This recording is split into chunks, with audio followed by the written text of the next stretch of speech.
selamat jalan ya Bu. Kakek berterima kasih karena aku udah selalu ingat kakek waktu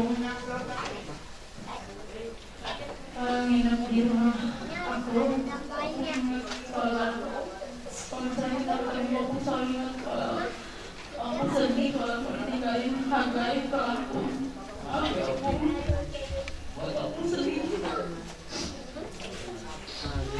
Aku pikir aku biasa aja pas aku pergi tinggal ke aku. Terus aku juga kalau melihat aku nangis. Aku senang setiap diajak aku pergi pagi-pagi jalan pagi ke pasar.